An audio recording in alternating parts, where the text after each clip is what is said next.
12:05, I will call the Port of Newport work session to order. The first order on the agenda is the public comment section. Anyone in the public willing or available to make a comment if you'd like to? You'll have 3 minutes, state your name. You'll have another opportunity at the end of the meeting as well. Nothing here. We'll move into our next agenda item, which is consideration of staff proposals for, in this case, we'll start with rates. So, Aaron, is that you or Terry, or both? Most of this work here is mine. I spent as much time as I had to be able to spend on these. A few of the higher level concerns will probably be increases on NIT storage. NIT rates in general went up. You know, I got a couple recommended. The main recommendation in here is on mortgage increase, and it's a significant one. That's definitely goes without saying. I think most of the work that I did on that, I did some research in the most recent report that I could get, Economic Data Collection Program, the Catcher Vessel Report, which is published by NOAA, or National Marine Fisheries Service. So they've got some data on average vessel costs. So I used that to contextualize some of the comparisons that I did with several other ports. The main important ones to us in this particular instance for comparison would be the Port of Seattle and the Port of Astoria. You could make the stretch for Coos Bay, but it's really not. I don't think it's a good comparable one. So this recommended rate that I put in here puts us up around the. If you compare it with the Port of Seattle, it'd be for vessels that are 125 feet above. So it's definitely the much larger vessels. We don't have but a couple of vessels that even come. You know, we have a couple boats that come close to that. Kiskasee is not a heavy user. Well, they use the terminal from time to time, but they don't sit at the pier for very long when they do. The Sea Dawn is just at the 124-foot mark, so they don't quite hit that rate. But their rate in Seattle is $1.38 per foot for those largest boats, and that was the others. You know, the other classes up there are 80 to 125 foot, and they're at $1.17 a foot up there. And the Port of Astoria is currently lives in the range where our current rate is. So, you know, I listed out some of the things that I considered in here. I was definitely, you know, took a look at what the recommendations are that we're, you know, I'm concerned about being able to build revenue in line with the recommendations that we've had from our financial consultant. And so I put this out there as an item of discussion because, you know, all of this stuff is some recommendations that, you know, we listen to what the users, how they think that's going to impact them because, you know, in a free market, the dollar is it's self-regulating. So if we send the price too high, it motivates people to make other choices. We don't want to do that. What we're trying to do is live in the range where it is affordable, but still will attract that revenue because you can't bank on the same high use. If you raise the rates too high, it'll motivate people to go elsewhere. So that's that one. You know, the NIT storage rate, I'm trying to get some more asphalt put down out there, and so I figured we look at you know, increasing that rate just in that location for that purpose, and also because the demand for that is going up. Our footprint is going to be smaller because of the lease rollback, and so we still want to retain as much of that storage as we possibly can, but we want to make sure that we again increase revenue. So I've got some acquisitions. Those are the main portions. You know, we didn't. I pulled a lot of this is linked with the suggestions that I made for projects, but those haven't necessarily been adopted, so I don't know how far the Commission wants to go with those recommendations. I put a 10% increase on the annual mortgage, you know, and a couple other increases in there. They're in line with the idea of trying to build revenue, so we have the option to do this electrical project that I've spoken about in previous meetings.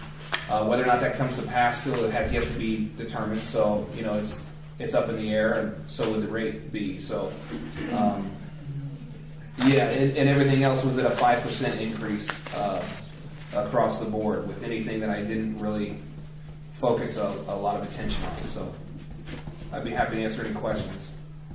I think it's also important for the commission to realize that obviously we're not adopting anything today. This is just background to start the discussion with everybody here based on what Aaron's mentioning. So this will be an iterative process, especially Jim, so you're aware. I think the important part is we're starting the dialogue a little earlier than a few days beforehand. So it's really open for discussion and modifications, any of the rates, basically. So. And we have a commercial fishing user group scheduled for the 18th to get some feedback at that time as well. I just want to mention, the only reason I'll miss that meeting would be my wife is getting ready to be, she's due, so, there's a possibility if I don't make that meeting, it's going to be really important, but, I'll be there. He'll be where? I'll be He'll there. be with his wife if he needs to be. We'll come to you. Yeah, Jeff. When are we looking to finalize the rates? Is there a date we want to say this is the meeting we want to finalize the rates? I have to know what the budget schedule is, and I don't know if I got that sitting in front of me. It's the back page of our meeting packet. Okay. So, May 14th would be when we gotta have it finished up by.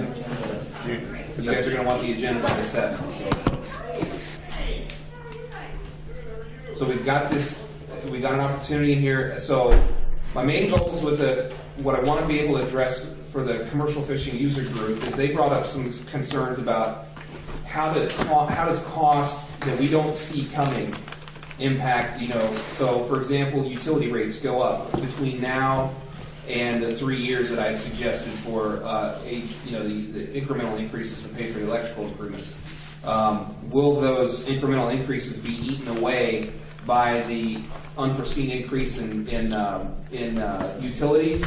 And if so, is that going to cause us to raise rates even higher? If so, how high? So what I've done is I contacted the PUD and did a little bit of work with them. I don't have the results of it yet, but I'm working on that to try and determine. I do know that they don't have a crystal ball, but they don't believe that in the next 5 years there's going to be a really heavy hit to electricity. Same thing so far as what I've determined with water as well, but I'm still working on those two issues right there. And then another one that I want to be able to share is we definitely believe that in our budgeting, there's some room for us we're not necessarily spending as much as what we have budgeted for in a lot of ways. So we can mitigate that risk by cutting costs, I believe. And I think I need to give some numbers on those ideas, but we're still working on it. So I hate to say it, but getting back to Jeff's, so I think this is an important thing to mention. So are we talking about, in terms of the final delivery of these rates or an agreement, basically you need to have the commission vote and adopt a set of draft rates by what time? May 7th? Or Well- May 14th yeah. Well, May 7th, is when we'll get we them. have to have the proposed budget to the budget committee members. So, Mark, help me with time frame. Yeah, we're gonna need a few days. If anything changes, we'll need a few days before that to calculate those numbers and populate the various. I'd say May 1st. I think that's great, yeah. So what are we talking about trying to adopt these things more formally? I'm trying to think about the opportunities for the public as well as the commission to chime in on these rates. And right now, based on the meetings that we have scheduled, we have given theoretically another budget meeting scheduled next week. On the 16th, And then we have our regularly scheduled meeting on the 23rd. 23rd. That would probably be That the would be last the last- opportunity. That would be the last opportunity to publicly, Correct. unless we call a special meeting, which we certainly could do. It would be at that last end of April where theoretically you guys would probably like to see the rates essentially approved by the commission so that they can be formally adopted into a draft budget. Are they approved as part of the budget or separate from the budget, Mark? Separate from the budget. So in advance of the budget, that resolution is approved? Okay. Yes, I I would, mean, they inform the budget, right? Right. right. Does that initially sit well with folks on the commission? So basically, if there are no changes to the rates, we're fine, but if there's going to be changes at the last minute, we're going to have to update available funds and everything, correct? Right. Revenue projections. Revenue projections, like last year. Yeah, Yeah. exactly. Yeah, okay. And so, with the commercial fishing user group on the 18th, they're after the second commission budget priority work session, so we won't have that input on the second meeting either. Correct. And so there's bound to be some really good information coming out of that meeting, robust discussions, I would think. And so that crunches things a little bit to be ready by May 1st. I suppose there's a possibility that we could move that April 16 meeting to,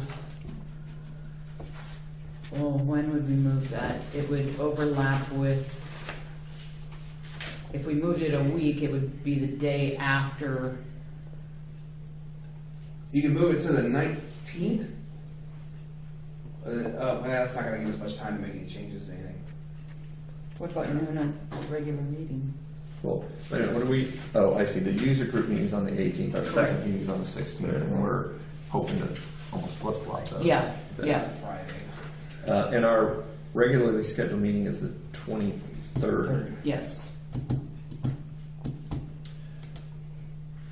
I wonder if, would it be reasonable to move our regularly scheduled meeting till the 30th? Or maybe a couple of days later that week to allow for, I mean, I don't want to have death by meeting, but we could do, if the user group meeting is on the 18th, we could have another budget, move our 16th meeting to the 23rd. And then our regularly scheduled meeting we could have on the 30th, or just move the whole thing by a week. Are you thinking Or- you would approve the resolution at the meeting on the 23rd? No, we'd approve a resolution on the 30th, or whatever the actual works, or actual regularly scheduled meeting would be. Makes it tight with the first, is all I'm thinking, but Well, that. I think it's just important to the have it notice. after the That's just the fisherman notice. user group. Right. We could do it on Monday. Okay, that would be okay, that would give us enough time, the 30th, yeah, Is that jive? yeah, because we have to then publish on the 2nd. How do you guys feel about that? Works So, out. again, we were talking about a user group meeting on the 18th. I hypothetically chose the 23rd for our second budget meeting. And then we would move our regularly scheduled meeting till the 30th.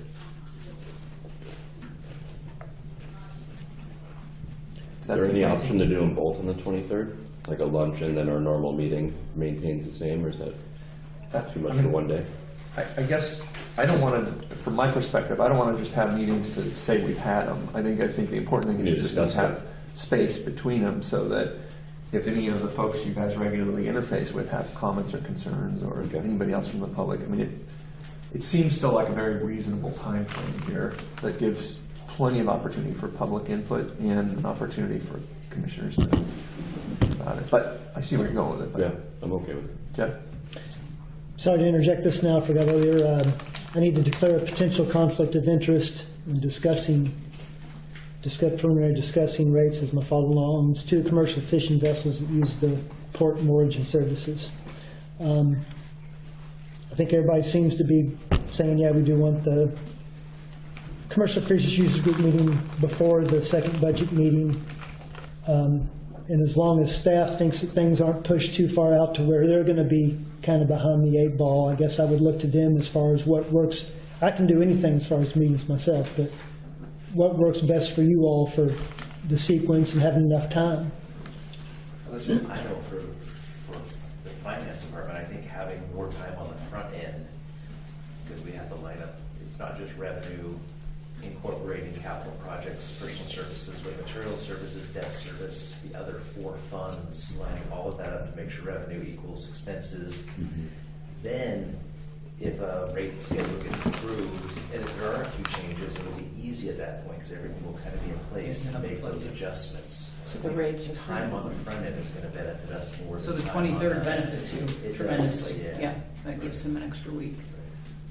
I think this would work too. My biggest challenge is going to be getting Mark the information that he needs so that he can do all those things. But between that and getting the proper research done on things, when we get recommendations and trying to figure out solutions to middle ground on stuff, that's going to be my challenge. Aside from the baby thing. So What about doing on the 24th or 25th? That gives us almost a week, and gives Mark an extra 3 or 4 days. That'd be a Thursday or Friday. Well, I mean, if they're comfortable with having these separated by a week, I don't see.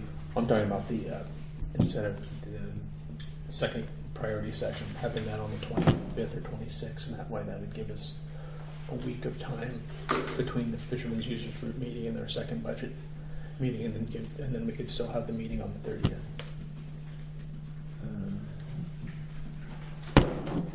I'm just trying to give Mark a little more time.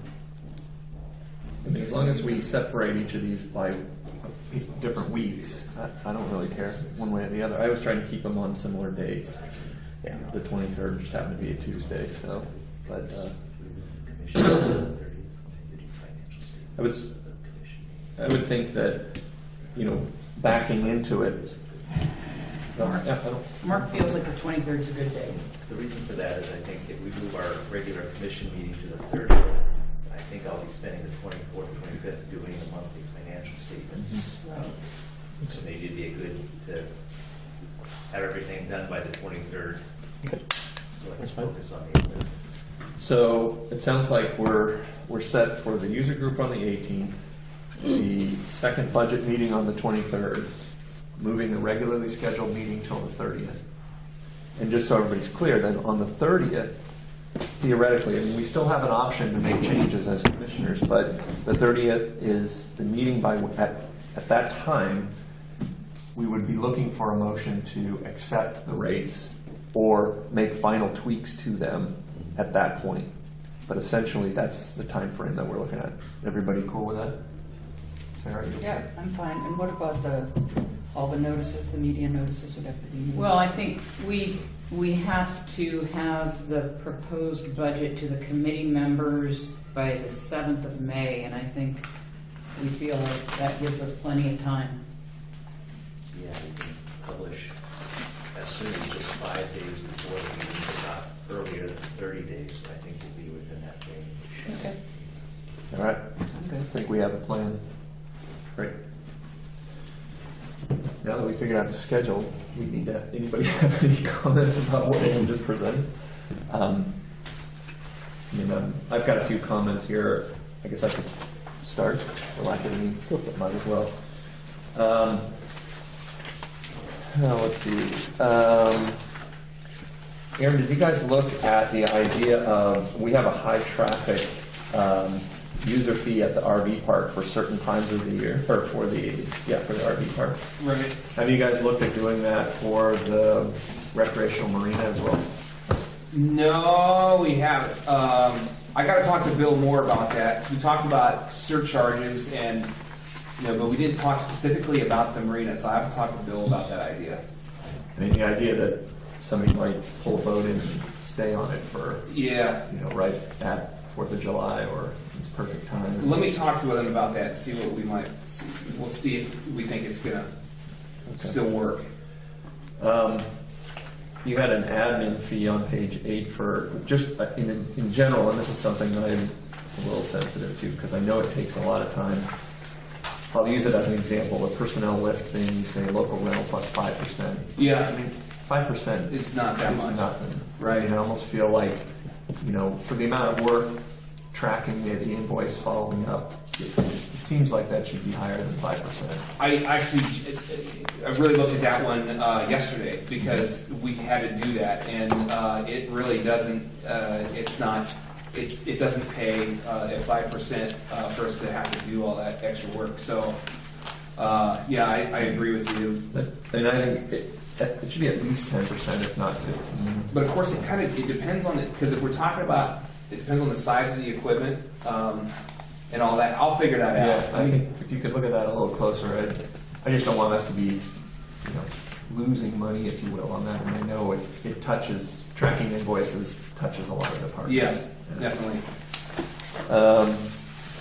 And the insurance that you guys have recommended in here, did you have a chance, I assume you went through that with either Pete or our insurance broker?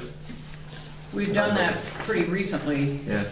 with the insurance brokers, and so those are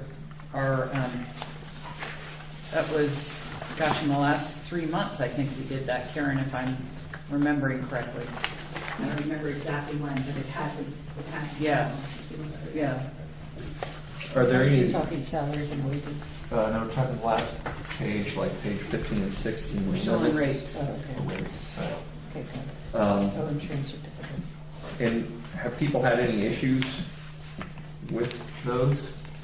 I mean, have you experienced any issues with people having trouble getting this kind of coverage when we needed it? Insurance. Yeah. So you run into it sometimes with people who have an older boat, a wooden boat. So there's one instance right now of a guy who's doing some in water. The boat's still in the water, so he's doing engine work, and he's having difficulty getting insurance. What we did is we said, can't remember all the details now off the top of my head, but we did work with him on that, and so. We gave him a time frame. Yep, and we mitigated it by looking at what he's doing and what the risks actually are there, and it's a low risk to us. But that's where you run into it, is older boats that are more difficult to get insurance for. But it's not like I haven't run into it, but it's a chronic issue. We've had one guy in a couple of years I've been here, so that I know of. And I was just looking at the pollution liability stuff. Really seems low. But It's what our insurance agents recommended, and they're looking at sort of the broader picture of things. I mean, we can double check with them on that. as long as it's, and I'm wondering if it would be worth, since you guys used some discretion in certain instances, if we should document that in the rate sheet as well, or not? You mean like for that? Special circumstances. Yeah. I don't know if we want to publicize that. I mean, If we have a rate, and it's written down, we got to follow it. And if we're sort of using some discretion on it, which I don't have a problem with, but it's just a question of why you do it in one instance and not the others. Yeah. We don't want to get into that. So, it might just be worth giving yourself that flexibility. Karen? You don't think that would be covered to subject to periodic review, that sentence? Well, I think the periodic review is probably on the rates themselves, or on the it's on the coverage coverage. themselves, Yeah. as opposed to special circumstances. I It's housekeeping a little bit, but Well, here's the way so if you formalize the idea of doing that, it becomes harder for me to actually do it. Right now, it's on my shoulders. If you guys aren't comfortable with that, and we've got to implement a policy that makes it formal, we may find that it's much more difficult to implement the policy. We may not be able to do it at all, and we just, so I don't know if you understand what I'm driving at there, but it's the idea is that I am comfortable us operating where we're at right now. If we, for example, say, okay, go to the lawyer, go to the insurance company and say, how would you do this? They would probably advise us not to do it. And I would, well, I guess I'm not necessarily saying, what I want to do is formalize the scenario, a situation you just went through, as opposed to, if somebody went down here and said, well, I paid Empathy Home for an insurance policy because that's what it said, but this other guy, he was down on his luck and we cut him some slack kind of thing. As opposed to, this is what our rates are, and if there is a special circumstance, make it at the discretion of the director of operations and the GM.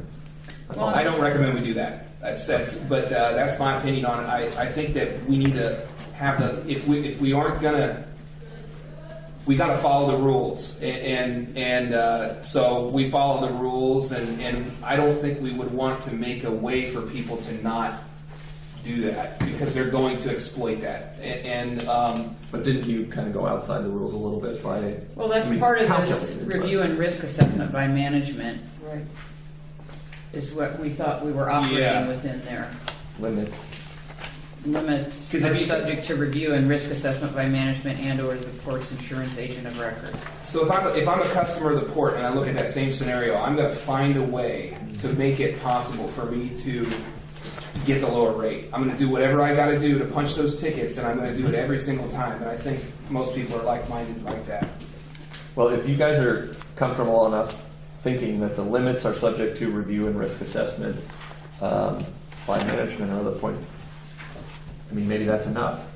I'm bringing it up just as I'm very well aware of the idea. If you have something in writing, you got to follow it.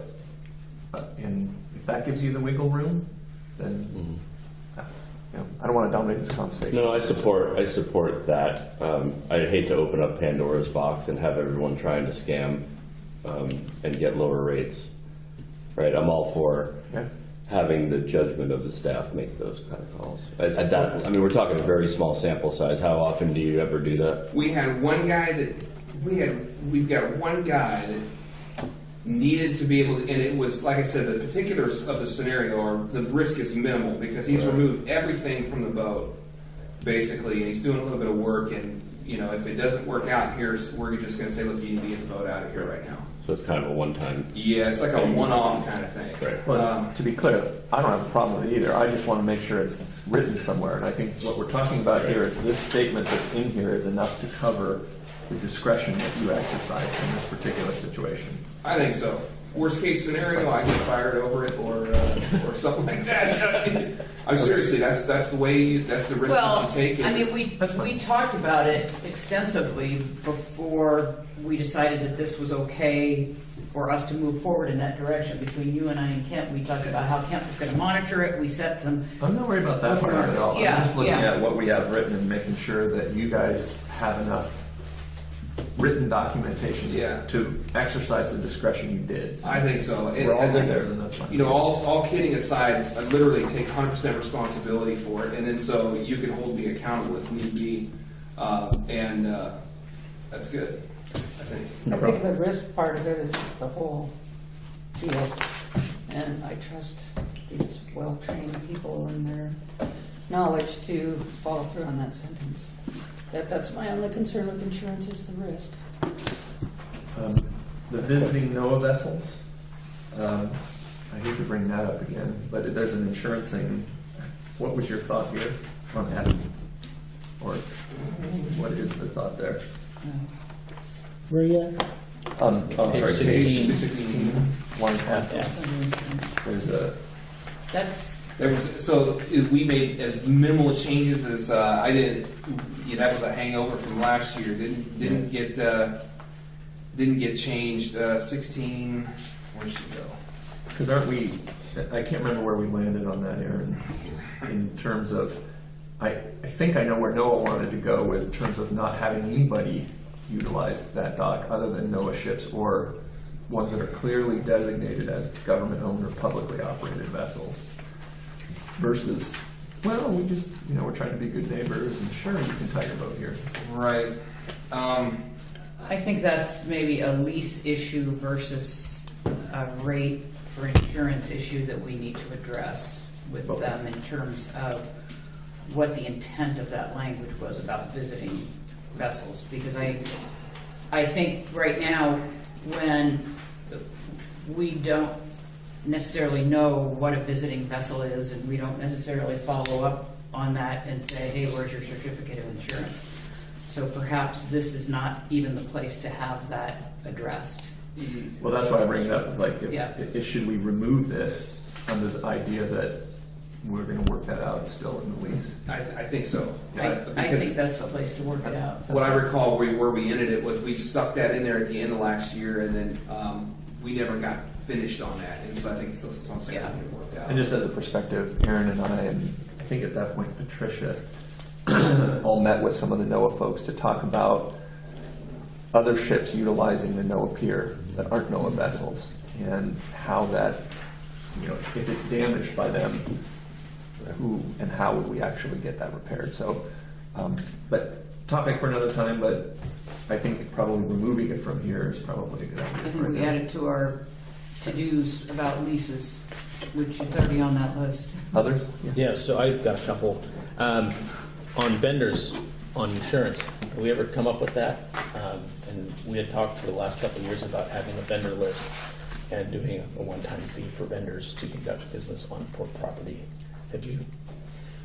So I've done a lot of ongoing, I've talked with the insurance companies about that in an ongoing way. What I came to is we don't have currently, we don't have I haven't had time to sit down and really create a process for saying, okay, this is a vendor that we're going to put on our list. And because it almost becomes sort of an endorsement in a way, and then what the fee would look like if we did that, I haven't finished it out. It's still an idea that I think is a very good one, but it's kind of, for me, it's not something I have finished. It's something I'm still working on. So what would be the port's liability if we had a contractor working on a boat in South Beach, hurts himself, falls off the dock? What happens there? Currently, right now, I mean, is the boat owner liable? Are we liable? I think whoever has the contract with that contractor, if it were our contractor, we would require them to have insurance. And I would assume that if you're a vessel owner or a business owner and you contract with someone, you require them to have insurance, or your insurance would cover their activities on your property. But they're not. It's not their property. It's our docks. It's our property. It's like a shipyard. Right. If Yeah, you're going to work we in can- a yard, you have to. So we can check with, we have, I think we have insurance that covers that gap. Right. There. We got one Check on insurance that. company that has recommended that we don't do that because it's the same question that we just had about the formalization of something. Right. The more you formalize it, the more liability you incur when you do that. And our main insurance provider who covers this area he recommended to me that we don't do it because he says you assume more liability for it.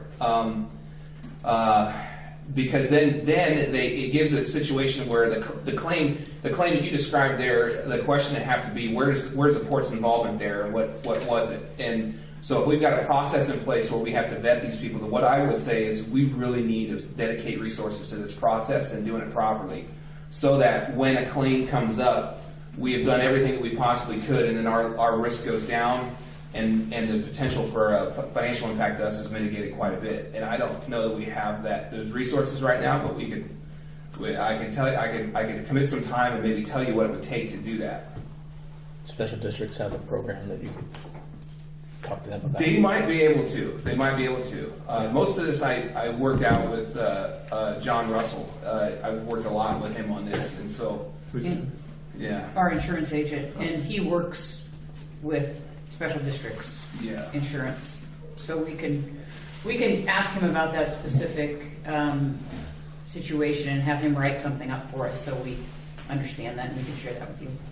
Have we thought about having a list of registered vendors, if you will, or let's say a check-in, but It's part of the definition of a vendor, not to get that first. I think that's Well, what you were. That's what I was describing there. that's what I'm saying is maybe we don't outline how much insurance they have to have, but we say, hey, if you're going to be working on port property, you need to be a registered vendor, at which point at least we have point of contact or, something that would see if these guys are total shysters or have they gone from port to port, And you filing have to define claims. shyster. I think we could do that. Well, so do we require that of our businesses that are hiring them? Yeah. That's the problem, is being aware of, I don't know that we have. I have an idea. I think that what might be good is if we have John Russell, come out to a meeting maybe sometime and be able to talk you through this, because I've asked him all these questions, and with each one he reiterates that, well, the more that you get into that stuff, the more liable you become. And he said right now you have a process that's minimal, and he said so your liability is minimal. The more you formalize that, the more involved we become in, I would like to be able to, I think it takes a lot to be able to do that, is basically what I'm saying. Do it properly. So the question is, what does a lot look like? And then we need to report that to you so that you know exactly what the cost would be for us to be able to do this and do it properly. But he has recommended to me that we don't do that right now. So It seems almost counterintuitive. But go ahead. This has come up through the years, just like at the terminals, it's a real convenience to have your vendor pull right up to the boat. And should those vendors be designated vendors? Should the port charge them for the luxury of driving right up to the boat and stuff? And I think that the Port of Toledo at the shipyard has some kind of, pretty sophisticated vendor that they work independently at the shipyard, which the shipyard is nothing but a huge risk to get near it. And so that seems like they've done some work on vendors working independently at the shipyard, and there must be insurance obligations. right, and I asked John about that too, and his point there was, look at the physical layout of the shipyard. If you're coming into the shipyard, there are control points there where the person who's responsible, or the agency or the port that's responsible, controls that much more tightly. Right. The access points for our property are basically open. Right. And so they can get just about anybody to come down there and be able to do that. So the question is, do we say, you people come through here so that we can vet you before you go down there and then assume that responsibility, or do we continue to go as we are right now and run the risk of having some sort of claim? Because that's what it's about. Do you run the risk of the claim, and is it more financially beneficial for you to take that gamble? Or is it more financially beneficial for you to reduce that risk and assume the responsibility and invest in the effort it takes to do that? That's the question that we would want to answer here.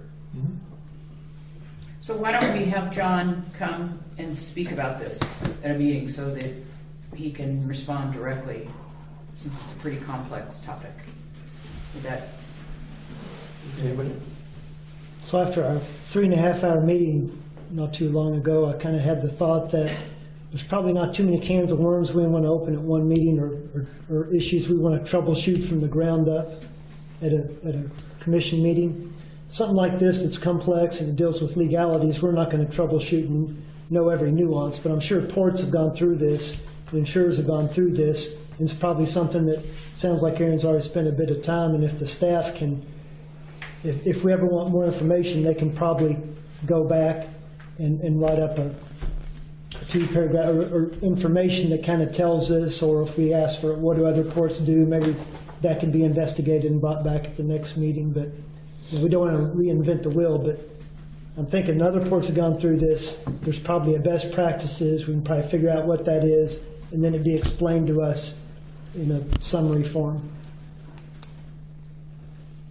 Well, I think, again, along those lines, I think if we had, it probably wouldn't be a bad idea for us anyway to have a presentation, or at least a short introduction from our insurance broker, just so we're all getting a little more familiar with this and other issues straight from the horse's mouth.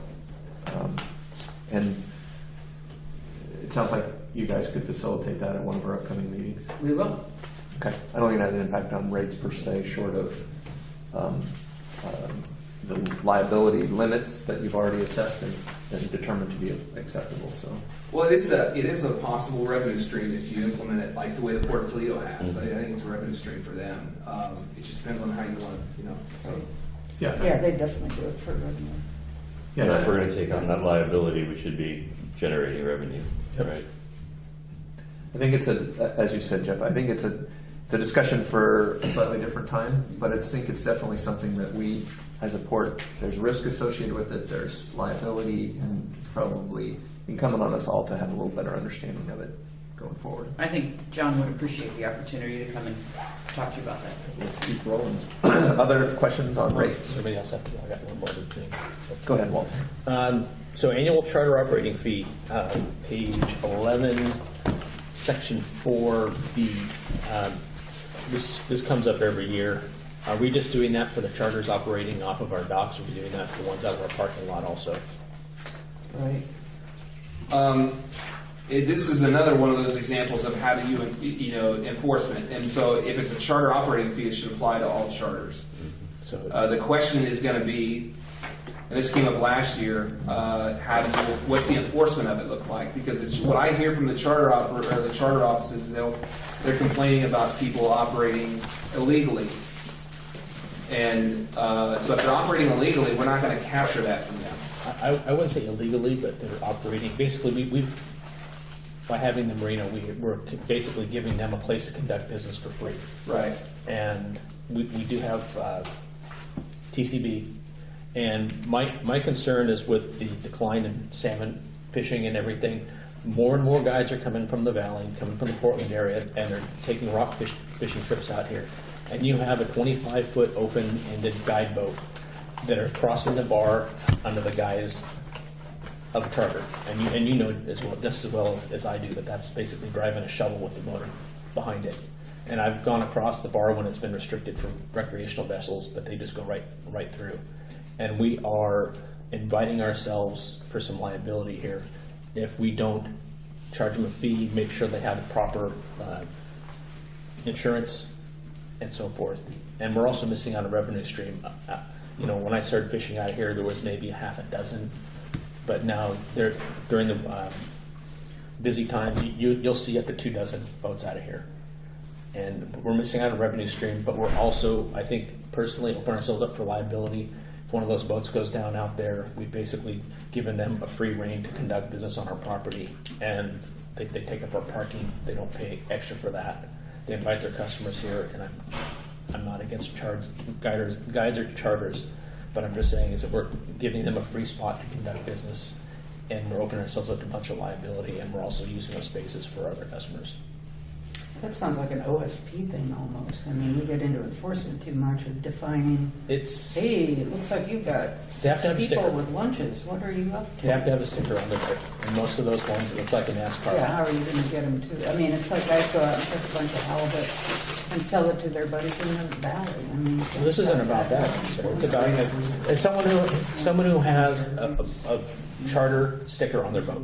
Right. They're already recognized by the state as Oh, I being see, a I guide see. So guard they actually charter. have stickers? Yeah, just and they have to have a renegade? guide sticker, and you know, at any time Yeah. they have 4 to 6 people on their boats. How do other Can the marinas Marine Board police get in on that? that? They don't, but we're the first ones. You know, when we did our ordinances and things, we were the first ones that actually put them on there. We were the first marina to require insurance for all of our boats, so nothing wrong with taking the lead on it. You know, the city of Newport doesn't allow someone to just put up a tent on the side of the sidewalk and start selling stuff. So they actually have stickers in there? Yeah, and they're I didn't know that. done by the Marine Board, and you know, if TCB wants to go through there one day and just say, hey, look, you have a fee, and then we can make it a violation. You know, we do have things in our ordinances about conducting business on port property, and regardless of whether you pay the $6 fee or your annual mortgage, you take that. You have to abide by our rules. Yeah, to me, I believe this is an enforcement Right, issue. and I'm just saying we should be. Let's enforce it. Did we get a sign up there, Aaron? We researched it, and I believe that we ordered it. Let me double check on that, because I don't know what the status on it is currently. And it's not just the revenue; it's the insurance also. I mean, you know, you're in the Coast Guard, Aaron. You see some of those guide boats out there. You know, should they be out there? Some are out there fishing for tuna now. Yeah, they're uninspected commercial passenger vessels. Right. That's all they are. Right. The definition of guide boat just muddles things a little bit, but it's an uninspected commercial passenger vessel, and unfortunately, you know, but see, they have bar restrictions for uninspected commercial passenger vessels, so it could be, you know, if the Coast Guard is, you know, using the Code of Federal Regulations to regulate that traffic across the bar, then and those guys have to abide by that, and so anyway. Jim, just so you're aware also, we did have some people complain to us about just what Walter's talking about. Yeah, it was in one of the meetings, at least Okay. one, early on, somewhere last July, the fellow who operates out of South Beach. And I would, so that conversation, and I'll go back and listen to it. I know, were we recording it at that point? I don't remember. I will read the minutes then. My interpretation from that conversation, my understanding of it is that he kept using the term illegal boats. Right. And so what he was describing was not necessarily uninspected commercial passenger vessels or state regulated vessels with a sticker. He was describing another sector which is pinching the charter industry badly. And I know this firsthand. And that's people that are going and they're saying, I'm for hire. They have a website that says they're for hire. But they're not actually licensed. They're not doing anything. So they take people out. And then if they get asked about it, if they get boarded or anything else like that, they just tell their passengers, say, hey, look, you're friends of mine. And they're paying them under the table. That is an issue that we will not be able to address. And I'm not asking, Yeah. I'm talking about the ones that have the stickers So, and that yeah. are operating as guides and charters out I'm here. glad that that's defined, because I wasn't Yeah, aware. it is. So as it relates to this rates, I think back to this, a couple things. One, we should make sure Yeah. if we're going to enforce this, we should have a penalty for it. And two, Walter, is your comment anything about the rate itself? No, I think it's fine. Okay. And I think associated with this, I think as I mentioned before, if we're going to have this policy, we have to document. I mean, people have to know. You know, I mean, some of the stuff could be buried, and having a sign up there that people can go look. You know, they can't just simply say, "Well, I didn't know anything about it." You can say, "Listen, there's a sign there, says what we expect," and Right. from there. And we did talk to the city 2-3 years ago about whether or not that they wanted to make sure these people had business licenses for the city also, and they just said, look, they didn't want to touch that. But I'm just saying, is where, Yeah. Would the state marine board have a record of those people that they could get the port? yeah, So that we'd have a list? there's a list, but it doesn't matter. You'd have to see them here, Right. and then we can give them, I don't know, maybe give them a sticker that said they paid their fee. But the main thing is also is the insurance. Yeah. That's So they get the sticker through the state marine board? Yeah. Yeah. Okay. Other comments? Nope, that was it. I had just one other one about the fuel charge. That was on page 8F at the top. Remains the same.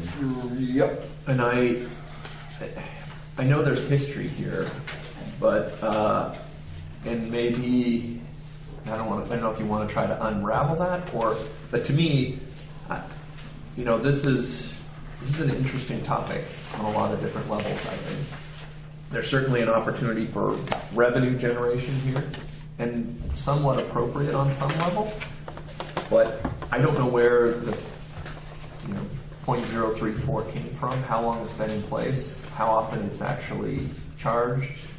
Can you give me a little background on that? I don't know how long it's been in place. I don't know how it was arrived at either. I've heard stories of how it got implemented. I wasn't around then, obviously. It is being collected through because we do have records of it coming in through the fuel companies, right? They are paying it. I would say that it's not a huge. What is it like? Do you remember off the top of your head what it is? I don't know. 4,000 a Not year. big. It's very small. 3,000 to 4,000. Yes. Yeah. Right. And so it's not a very large. At least right now, it's not. Right. I mean, if we have, if Packwave comes in here with a cable laying ship that wants to come on side here and take on 120,000 gallons before they head off someplace else, it could be big. Yeah. And I'm trying to get my head wrapped around the 0.034 cents. I couldn't tell you where it came from.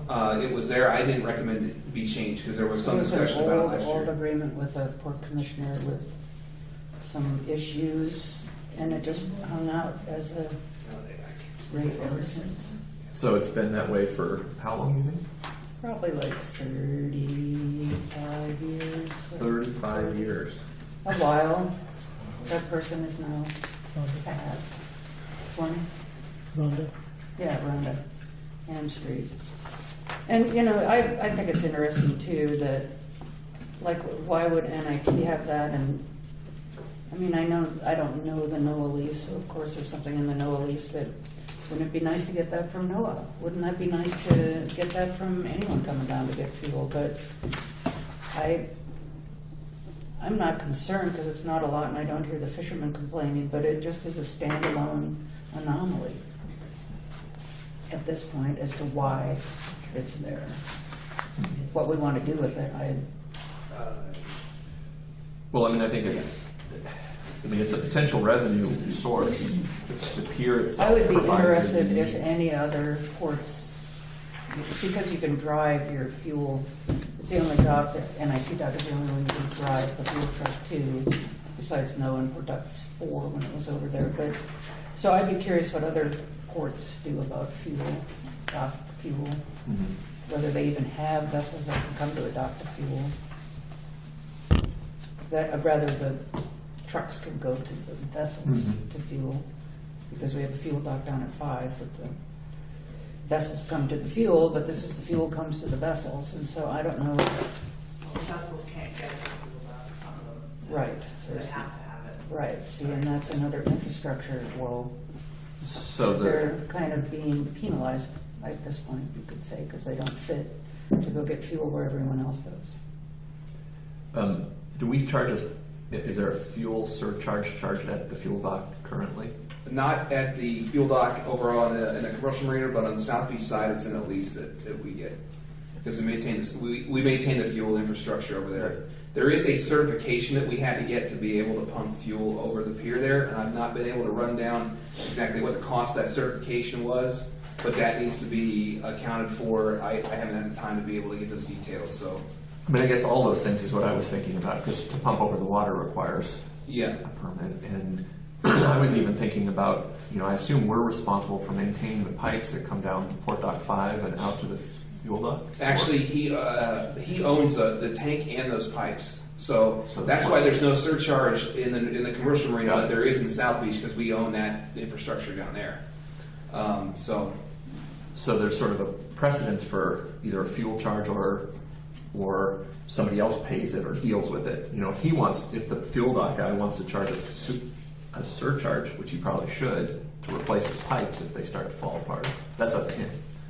But on our properties, it sounds like we do it in South Beach, and we have this historic amount that we've been dealing with at NIT. Yeah, like I said, the revenue stream from it is small. My recommendation would be that if people really have heartburn over that rate, what we should do is use that, we focus on that funding and use it to benefit the purpose of fueling at that pier. So if it means paying for any number of things, or any other sort of hazardous, we still need to get this hazardous waste collection issue out there taken care of as well, and that's going to take some funding. And it certainly can be applied toward projects like that, but it's a nominal amount and it wouldn't fund anything. It doesn't actually, it's very small. Well, what if it was 10 cents? And we Can had we buy boats? I mean, what I'm hearing is that we have a rate that we don't really know how it came to be. It hasn't changed for 20 to 25 years. And so I guess I'm poking it a little bit, because either get rid of it, or maybe we see what other ports or terminals use to be sure we're at least in the ballpark. Same thing we're doing with every one of these other rates that you go out to other ports for. Yeah, it's certainly reasonable to talk to other ports, and I definitely will do that. I mean, there's wear and tear from those big double tanker trucks, and I'm thinking about it more just like I said. If we have big ships that pull in there, I'm not really too worried about smaller fishing boats as much as I know how much a 250 or 300 foot cable laying ship will take on before they head off to their next gig, and if the port can benefit from that. I think one of the other concerns is I got a list of things that I need to do. One of the things that we need to work out is some sort of so it does reduce risk to us greatly if we boomed when there was fueling going on. And I know it's a real pain in the hindquarter, but if you get down to it, when I have talked to other ports briefly about fueling, and that's a policy that a lot of them follow. So the question is, if we are to do what other ports do, and that winds up being one of the things that we decide to do. I mean, if it's fishing boats taking on fuel, it's a question of what the volume is. But if it's a ship that's taking on fuel, like you said, and because for ships like that, you got multiple different tanks. So sometimes it's not necessarily the hose that's going over the side that fills it up that causes the spill. It's the transfer of fuel. So if they're transferring, within, while they're, conducting a fueling operation, and all of a sudden you wind up with 1,000 gallons in the water. It's possible, so, so we have to pay for that if we wanted to do it. In the interest of time right now, I mean, can you at least make a phone call? Oh, yeah. Maybe see what Astoria and Coos Bay or anybody I else that definitely does will. this, and Yeah. then maybe mention it to us? That'd be great. Anybody have any other comments on rates? Surprisingly, we haven't really talked about one of the biggest rate increases, or at least you mentioned it, of course, was the change in the exemption for certain vessels. Anybody have any initial comments on that they want to talk about now? I have a couple of questions. The large forklift at the terminals is a pretty big increase. Is that just the wear and tear? Yeah, it's that, and okay, so we have two sizes. The terminal forklift, we charge at the large forklift rate because the smaller forklifts are smaller than even the Heister, right? Right. We have the larger Heister out there that does not get used enough to pay for itself, but has been reiterated a number of times. It's crucial when it's needed. So it's Right. kind of like having this one-off piece of equipment that when you need it, you can't get other work done, and you'd have to rent something to come on in. Well, the problem is it is old, and it definitely needs to. They don't make parts for it anymore, and so we do need to replace it at some point in time. The feasibility of replacing it with a brand new piece of equipment it wouldn't make sense. Right. We'd be looking at for a good used a used one, and so we've got to pay for it somehow. And I think that what the most logical thing to me was to subsidize the cost of purchasing a new or a used replacement for that forklift with increasing the rate on the other forklift, and that's what makes sense. I think so. When you can't buy parts for it, it's kind of time to Yeah, move along. yeah. So that makes sense, because how do you pay for it? That is a beast, but it comes in really handy when it's required, and things do seem to get busier and busier every year out there. And then also, was the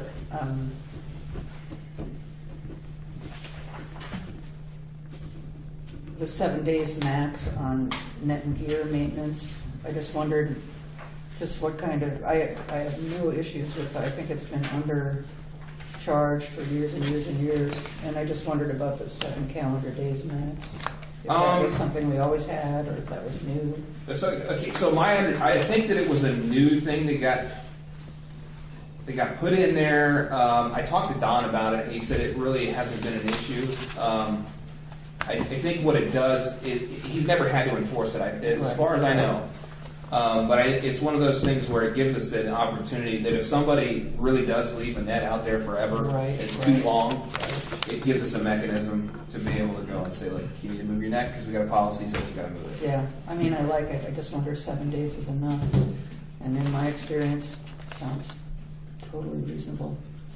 And it does give a, hey, you can't go tuna fishing and leave this thing out, kind of. Right. On the cleanup, do we have a cleanup rate or a clean-up rate? If people don't clean up and we have to go back and do something, is that charged at port labor rate? Yeah, that's what it would. Yeah. It says it in there, I think. Yeah. It does? I think I read it. It's in there. Okay. Net gear maintenance crew is responsible for cleaning. Right in front of my face, sorry. And I also think it's a good idea to start recovering money for use of the pavement with the bigger trucks. But I forget where that exactly was. I didn't. Page think there was 9. Yeah, that would be a new one. That was a fairly time-consuming endeavor as well. Page 9, you said? Page 9.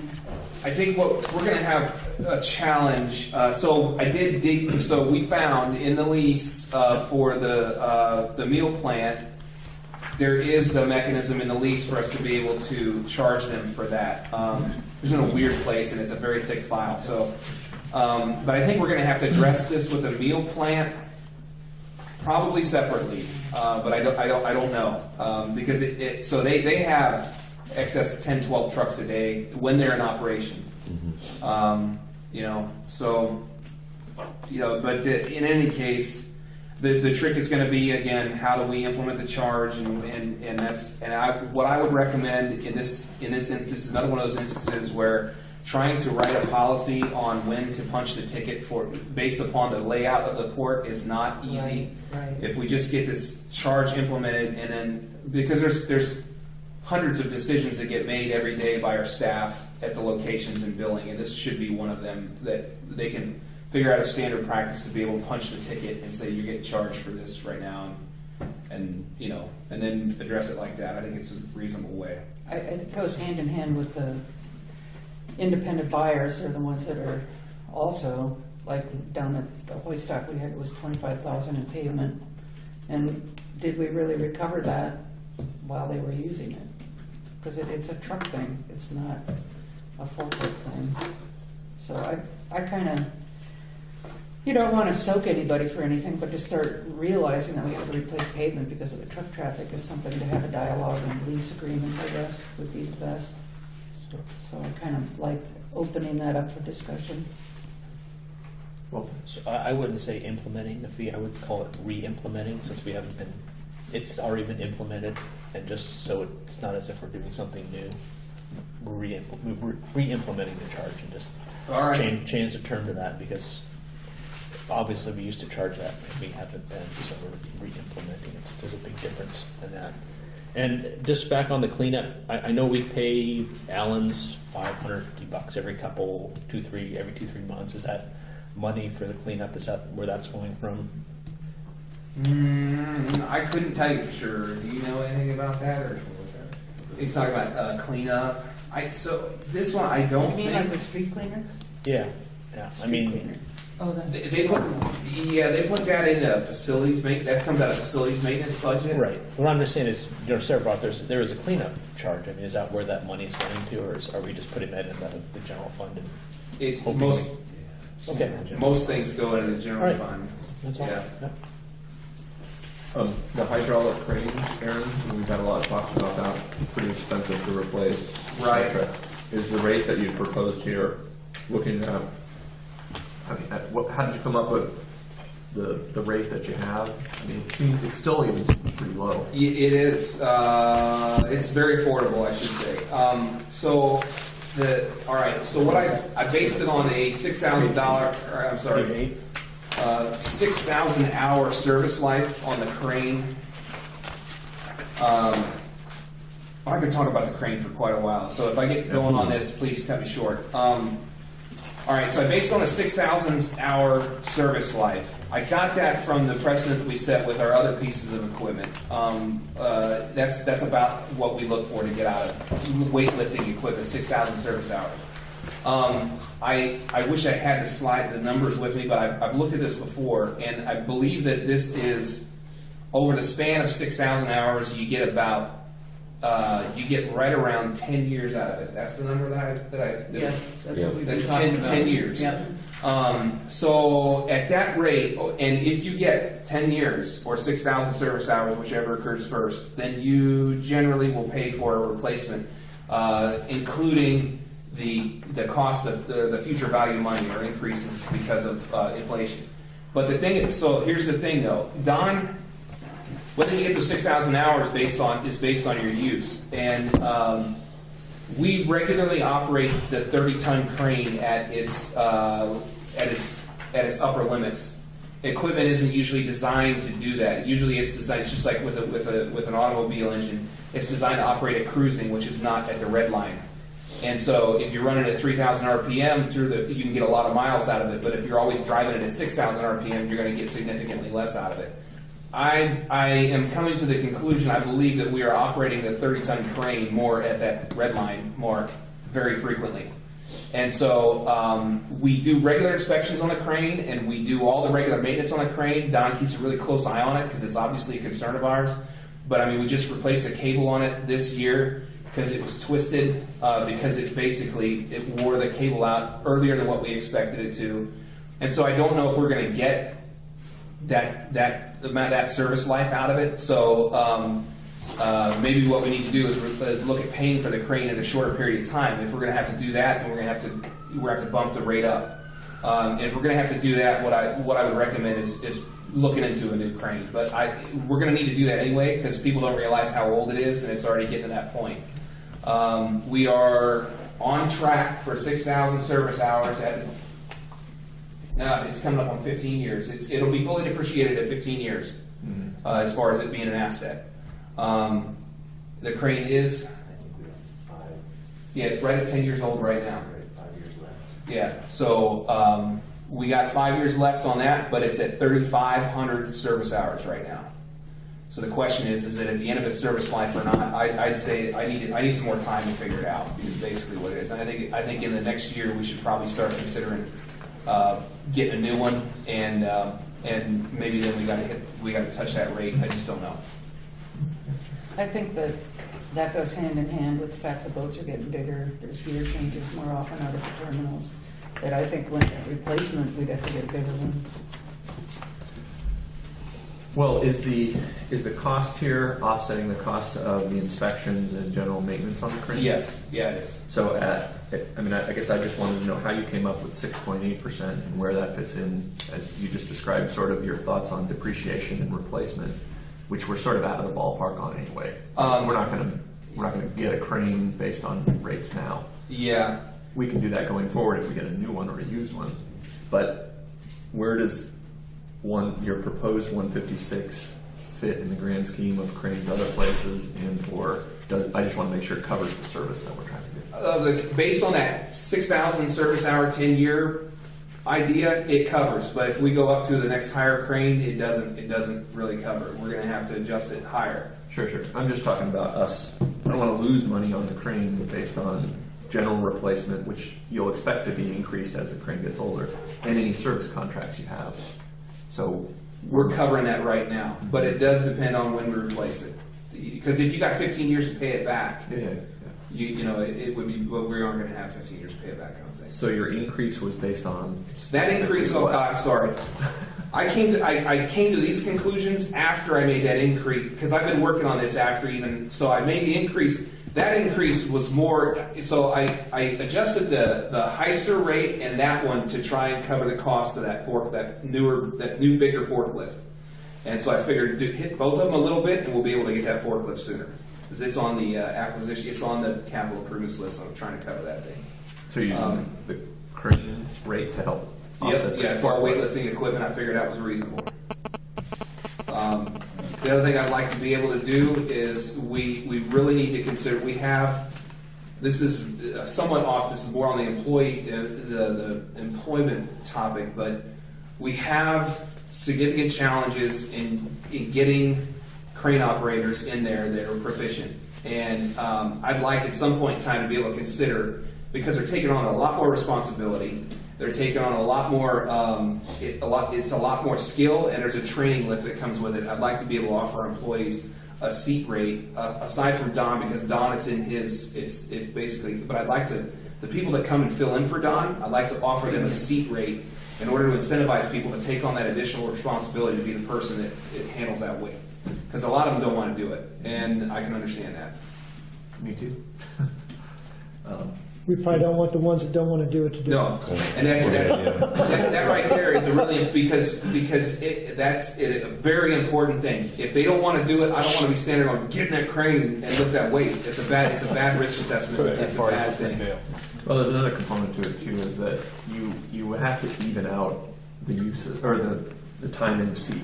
Right. Because the classic example is it's one guy's responsibility 90% of the time, and you throw the guy in that's got his shiny new card and says I'm certified, and they haven't done it in 6 months. You're hosed. Yeah. So, anybody have any more questions on at least forklifts and that kind of stuff? I mean, we really haven't touched too much on. I like the new washers Yeah.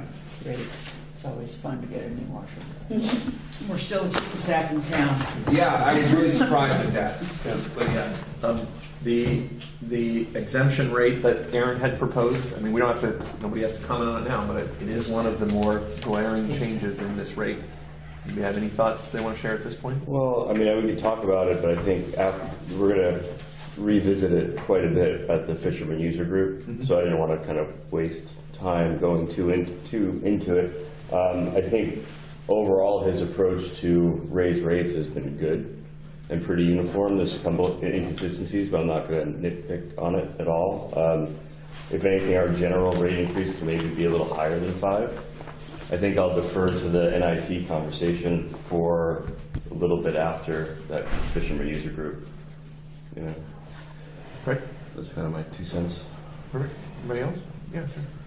I really like the process that Aaron and Terry have been doing, looking at rates, talking with the commercial fisheries users group, tying some of the rates to, hey, we got to replace some stuff. And our costs are going up, and we have a fiscal responsibility to keep the port just financially viable and healthy. And so I fully support the approach overall that's been taken. And I would say, you know, if there's any areas where either we need to go up to get to where other ports are, or we need to go up to get to replacement cost, that type of thing, or we're not covering wear and tear, we need to cover wear and tear. And so you know, if it's between now and the 18th or whenever something else you think of that, hey, we're really not covering our cost here,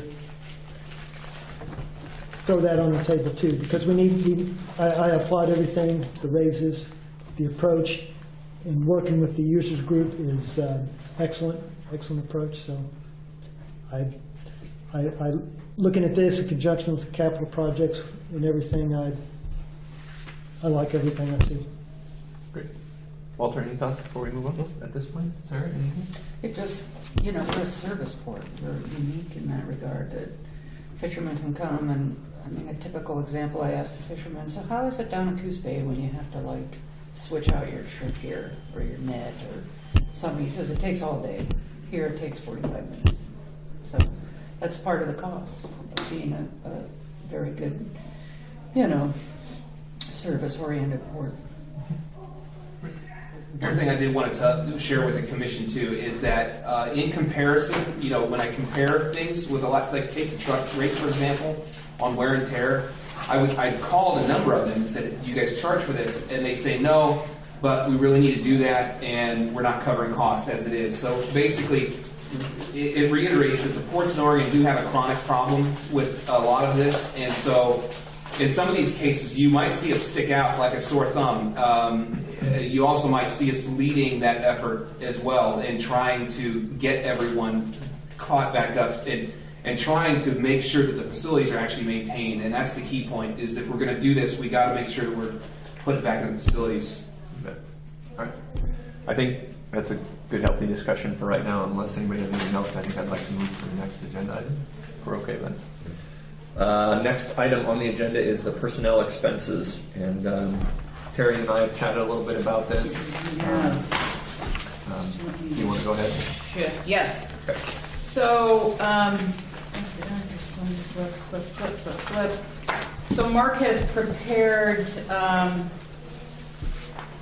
the detail that includes salaries and wages, payroll taxes, PERS, health insurance, workers' comp, and robust budget of employee incentives.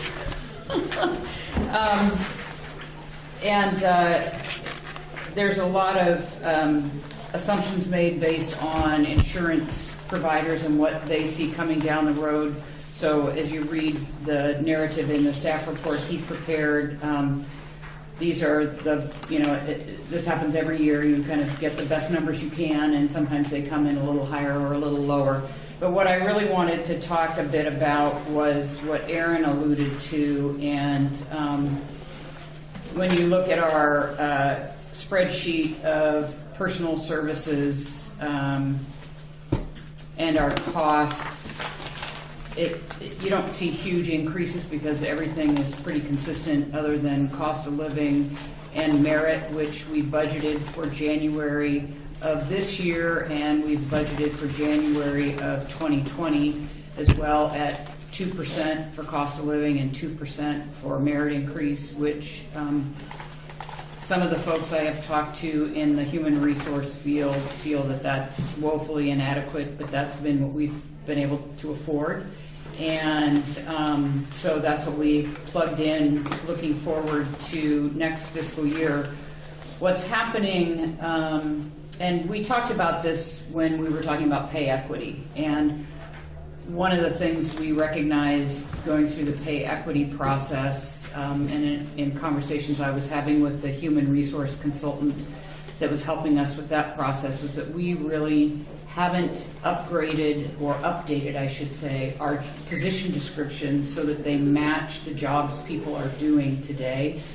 And the other thing that we have not done is gone out to market and really looked at our wage scales and looked at how they compare with other similar sized ports, other similar jobs in communities that are roughly the same size as Newport. And I feel like we are having some challenges in recruiting as well as retaining employees.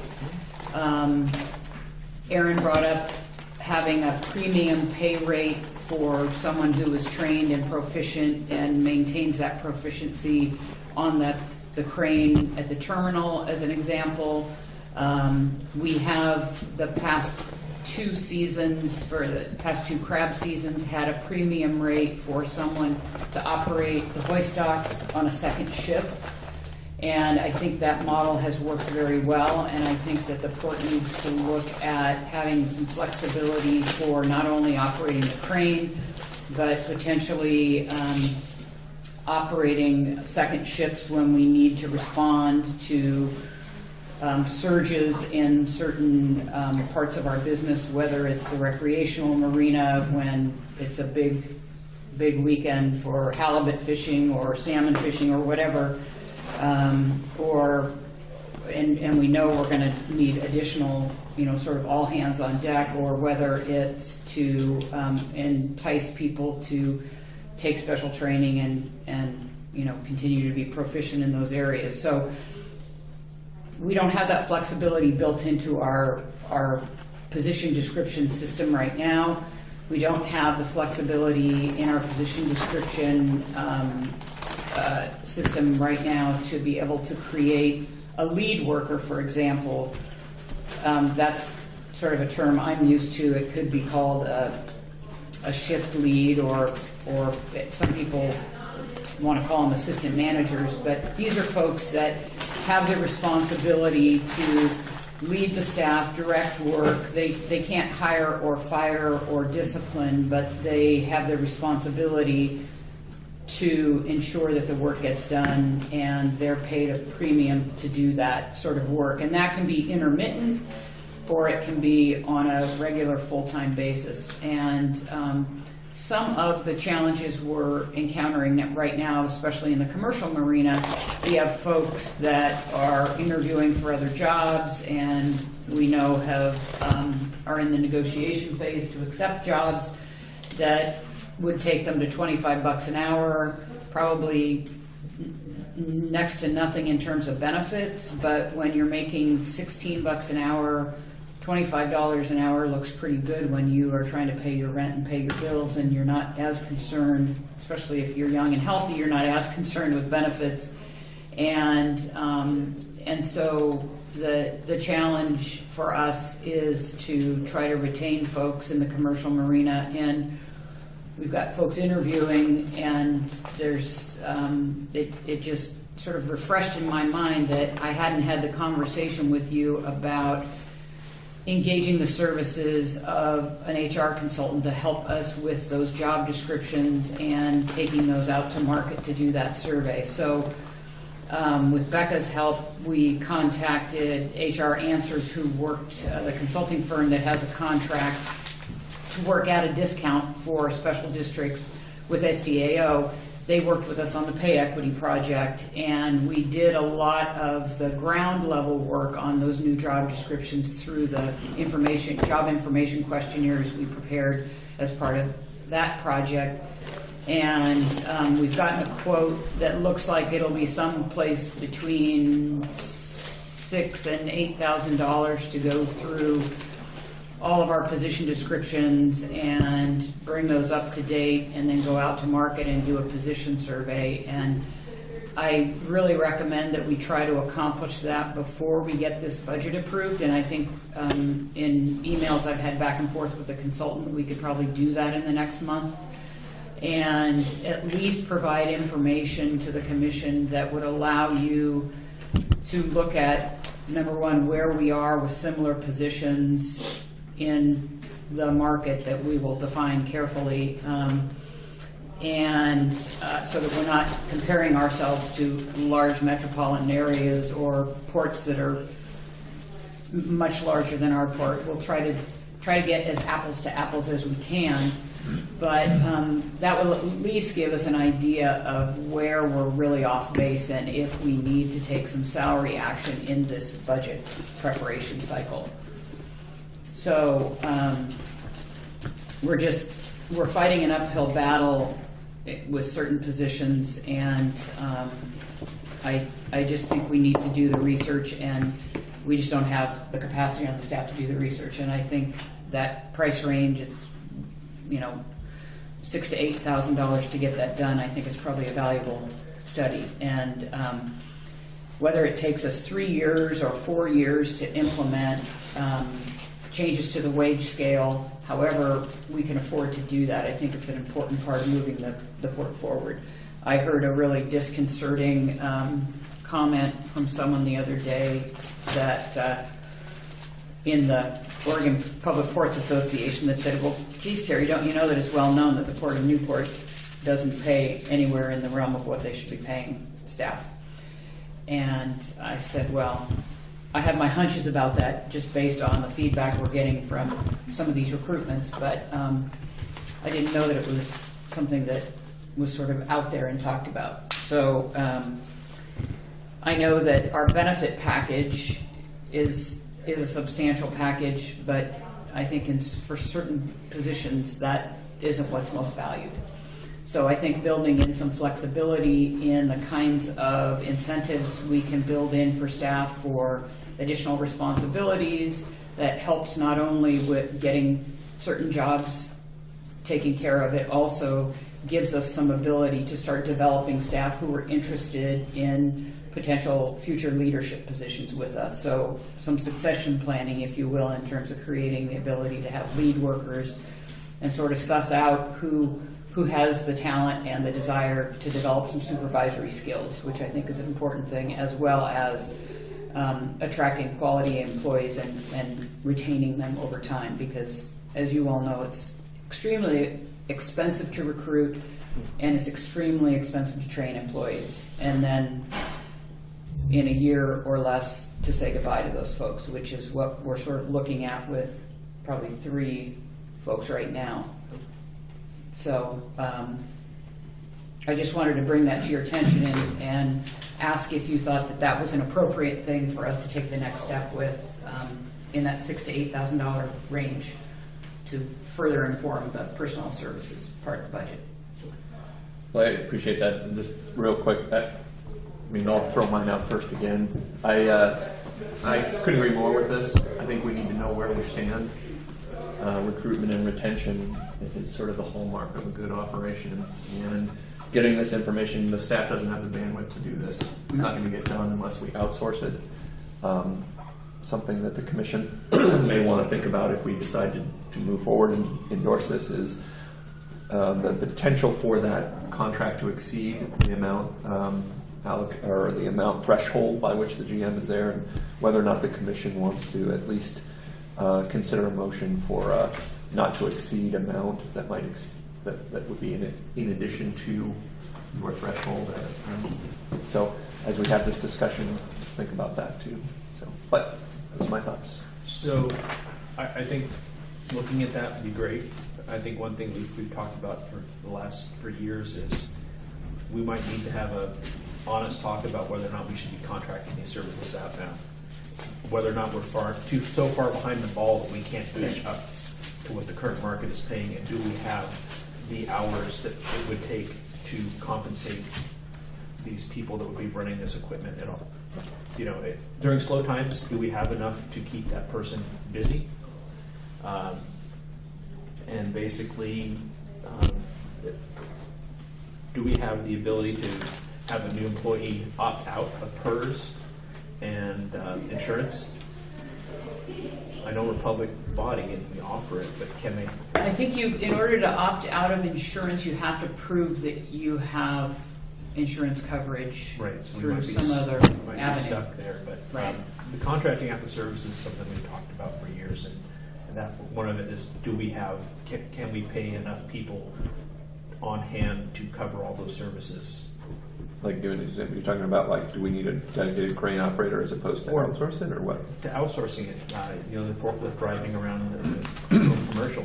I mean, what is the price and the payoff of that? I mean, that service is contracted out, and you know, it always comes up that we're understaffed, and so if we had that, and this is the other conversation we had, is if we contracted that services out, would we then allow our other employees to work on maintenance projects? Because that's one of the things we've always been told, is that if someone's working on a maintenance project and someone needs to have a forklift driven, they have to stop what they're doing, and would we make up for whatever loss in revenue for providing those services with getting more things done? And it's just, and it's always been a conversation, but I would like to know if we're so far behind the ball, will we ever be able to catch up?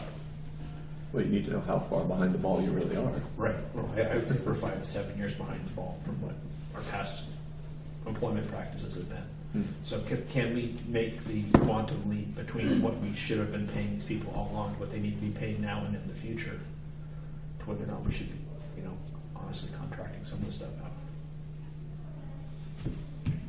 You know, one of the things I wanted to share with you guys too, because that has come up since I've been here as well, is that, and this could possibly be because I have like an operational bias, so I recognize that. But when I first got on board, because we've been talking about that maintenance crew since I first got here, and at first glance, I thought, man, it seems like it'd be easier to contract out the maintenance work than it would be to contract out the operational work. Because when you outsource something, what you sacrifice is direct control. A prime example of it is our use of security services. We used to have in-house security employees. We decided to outsource that because there's like 4 standard reasons why organizations outsource. And one of them, the one that most closely applies to us, is you've got some kind of competency that we don't have organically and we can't maintain organically. And it seems easier for an organization like ours to maintain organically the ability to operate a dock than it does for us to maintain highly skilled workers doing trade work or minor construction work or things like that. And that's just that is without any kind of analysis on cost of things or anything like that. I just get really worried about trying to manage contracts. You know, if you look at the school system, the busing, the busing is a prime example of that. Food service is another example of that. And the question is, do you think over time the quality of food service and transportation has gone up in the school system, or has it not because it's been outsourced? And that's what I think we need to look at, because we rely on the quality of our services here very heavily. And if we're going to go ahead and outsource something that's so important to us, it might be similar to a major restaurant chain outsourcing the production of their own food. I think that Walter's right about being behind the 8-volt thing for, lack of definitions of jobs and such, but it's kind of an opportunity to go real modern, and really think about built-in cross-training, built-in, that to incentivize and keeping the morale of the boots on the ground folks with little merit, thises and that's, is, there just seems to be there's bad morale with a lot of, one person leaves and it's like, yeah, I don't like it here anymore either, but something we need to modernize and really pay attention. And it was years ago I took a business class, and it was a factory and they picked like 9 people out of the big factory to put into a special room to do a special test, build something different, or just the same. And the special room had really crappy lighting and not much heat. And they outperformed everybody in the factory because they were singled out. And so that, it can't be overstated, these are people too, that I think we need to do a better job of letting them know that they're important. We have full retention of foul weather, and it's a lot of that. Other thoughts? Jim? I support evaluating our workforce and where that compares across the board. I think it's not a one-year budget plan, it's a 5-year strategic plan. I think we need to kind of think about how we get to where we want to be, but over a multi-year period. And I don't think there's any right time to do this, but it probably should have been a few years ago. So I think we should do it. I also agree that contracting out services or work is a good idea, because that helps within budgetary constraints. Maybe not services, but back to maintenance or painting a building or something like that, where you kind of find time and you add time to allow your staff to do other things. So, maybe not in full agreement with what Walter said, but I definitely support Terry's idea right now. Jeff? This has sort of long-term implications, how we budget for and pay and structure our staff. I don't know at what point if there's the ability to, maybe there is now, to talk with Paul and Miranda. This is something that's going to have an impact in the future as far as where we want to go. So kind of communicating with her, and I don't know at what point that's appropriate. So no major thought. I will say that I think these studies are, you mentioned we're behind the 8 ball. I think there's 2 folds to this. One of them is we need to create updated job descriptions so everybody knows where they stand. And defining an employee's expectations is arguably one of the most important parts of their employment. And you guys haven't had the bandwidth to do that for a long time. So that's one of the things that I think just needs to happen. Doesn't necessarily cost us anything, but it's housekeeping. It's getting our act together a little bit. I think the bigger picture is the salary survey stuff, and I think the sooner we know what kind of implications that may or may not have for us, the better off we'll be. And I think if we can, I think what Terry was alluding to is if we can head into this budget session at least having some idea of where we stand, we can start thinking about ways of how we can address some of those budget or those salary shortfalls. And I think it's an elephant in the room for us, and how we juggle it around, whether it's pay less benefits or more salary or one or the other. And I think we owe it to the employees to be looking at this a little closer. And I see this HR solution as the way for us to get it rolling. So, and I think I would recommend that the commission consider providing Terry the discretion, if she needs it, up to, you said about 8,000. I think about 8,000 would be the top end. Yeah, a not to exceed kind of thing. Yeah, I think that's fine. Just so she doesn't have to come back to us for yet another authorization. Is there something, do people wanna make a feel, motion? how do people feel about providing a little more discretion in this particular instance? Is that part of this agenda? Can we make that? Can we authorize funds right now? I mean, it's not right now on the agenda. Well, I think what we'd be I'm sort doing of is making sure. endorsing a not to exceed contract kind of thing, so, but how do, Do we need a motion? Is that Karen shaking her head? yeah. Our parliamentarian over there? Is that in her job description?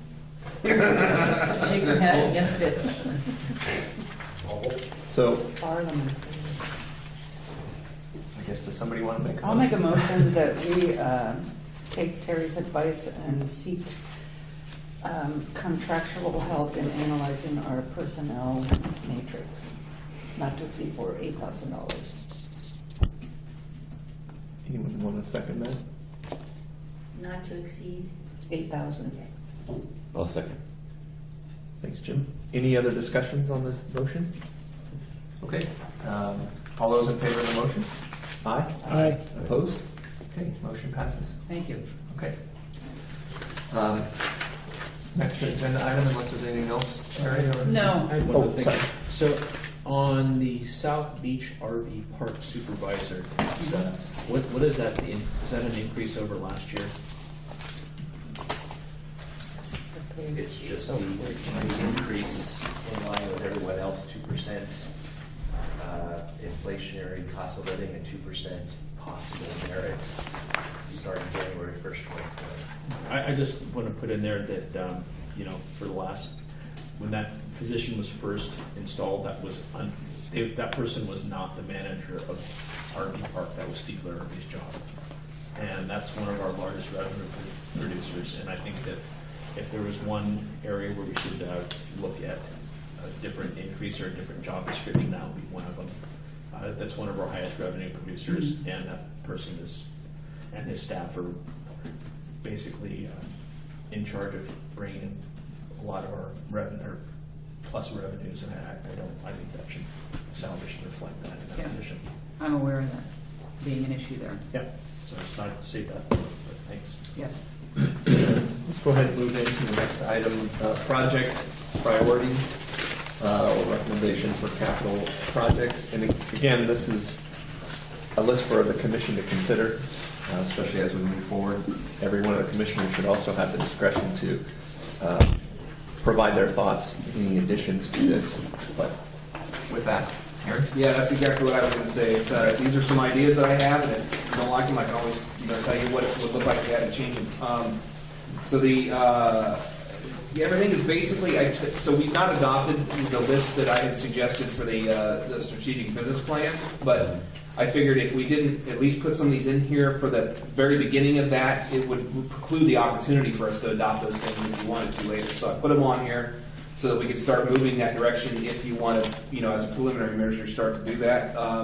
The EDA grant has been submitted for. We put the application in this week, so we're waiting to hear back. Last week, sorry. Man, time's been flying.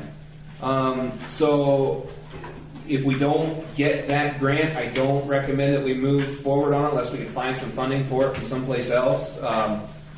So that would obviously change things. This replaced the 6 pilings on Port Dock 7 E and F. Like I said, it's cheaper to combine that with the Port Dock 5 work. And that's a carryover. Yes, that's a carryover from this year.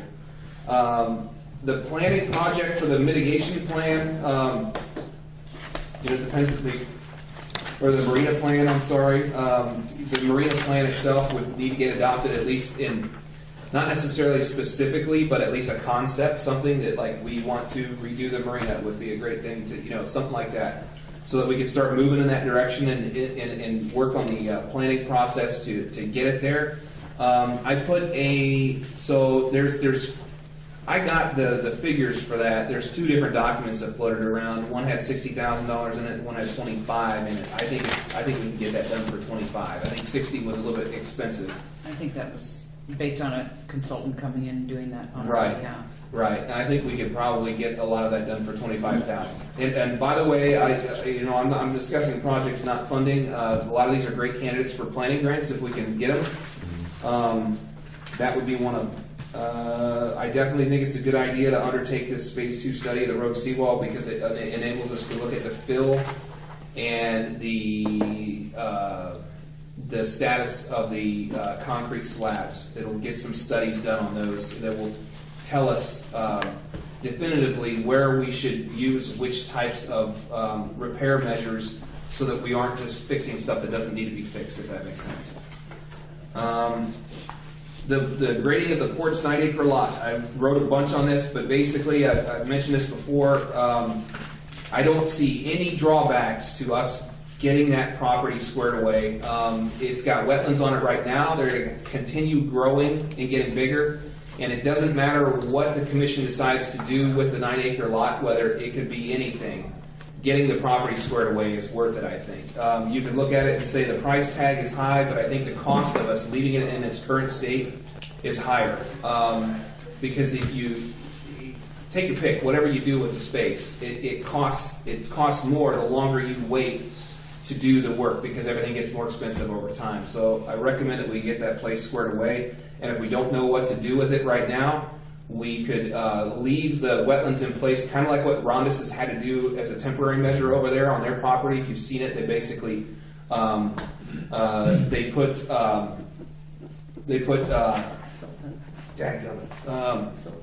silt fence and other best management practices around those wetlands in order to keep silt from going into them. So they protect them for the time being. And then we get some grass planted out there. Possibly consider putting some drainage tile in. That's how you take care of a field. You put drainage tile in. And for whatever reason, it seems to be a foreign concept. I don't know. It could be that the soil doesn't call for it, but I think we need to make sure it drains properly. I really think that that's a good idea to do it. RD Annex. So we've looked at that as being a revenue positive. Potential, it's going to depend on. Okay, so the first go round on the main park was a great investment because we didn't have that capacity previously. What we really need to pay attention on this project is what is the capacity that we're going to add to what we currently have, and how is that. And so it may or may not be a big revenue increaser for us. It might just tick it up a little bit. We'll have to wait and see. But I think that that's a good one to keep working on. And then I got these acquisitions down here on equipment that are self-explanatory. I'd be happy to answer any questions. Anyone initially? I think we should, out of the equipment, I think all those purchases are definitely warranted. We can't stand to have gear breaking. The plans for the RV annex, what does that 120,000 entail? It seems kind of high for that, but I'm not that educated on that. Well, that was not. I didn't get a chance to do a lot of research on what I thought it was going to be to get the plans done at the end of it. Right. But in talking with the people that have put in proposals for the conceptual design, which we still are reviewing, it seemed like it was going to be in that neighborhood for us to get that work done. So I suppose what I'm saying is there's probably some room to change that. It's not a very good estimate. Well, that project brings in revenue, or can bring in revenue, so I think that's worth looking into. I don't have any disagreement with any of your recommendations. Any other thoughts at this point? Jeff? Everything looks good to me, like the rationale, reason, understand it, your approach, and,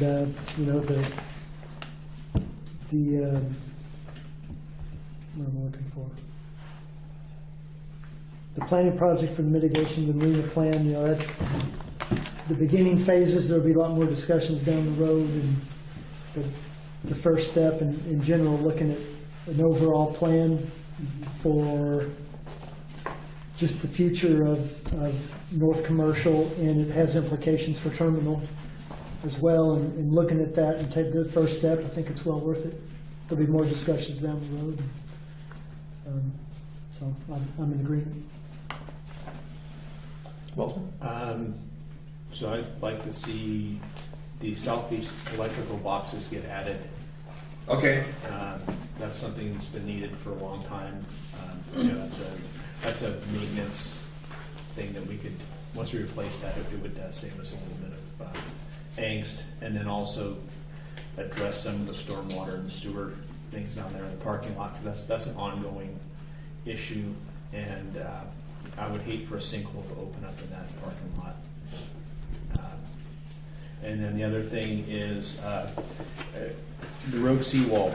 We're probably going to have to do something there. I'd like to consider a restricted maintenance fund and put a certain amount, I would say $200,000 to $400,000 aside this year, because I know you had brought up that road was going to be doing a shutdown in the next year and a half or 2 years, and that way we would have half.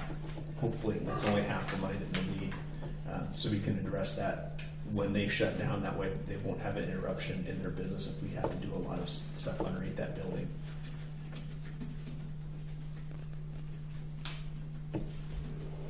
You said the electrical box in South Beach, And then the drainage, the drainage, and consider restricting fund for maintenance on that. Okay. yeah, and that's just so they don't have to stop. If they're going to stop their production to move their whatever, production line around, if we can coincide our, whatever you want to call it, fixing the seawall around that to where they're already shut down and we can get everything taken care of in one fell swoop, I think that would be great and show us to be a really good landlord. Sarah, any thoughts?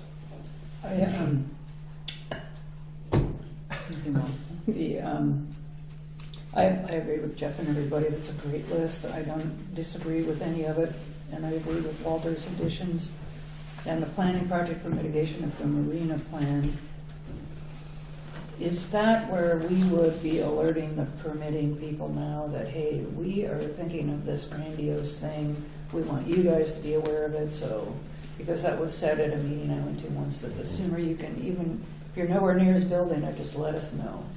Yeah, definitely, and that's what I've already started talking with a few of them to kind of, give them an idea of what we're kind of considering, and but yeah, definitely. Because I remember with the, all of the stuff we've been through, it's really important to get personal relationships with these people. And so I think that is a perfect place to touch and shake a lot of hands. That's what we've talked about. One of the things. So I was at the ocean policy meeting last week, and there was a representative from DSL, and they are working on this legislative session on some mitigation banking, and they're also talking about changing the requirements for wetland mitigation.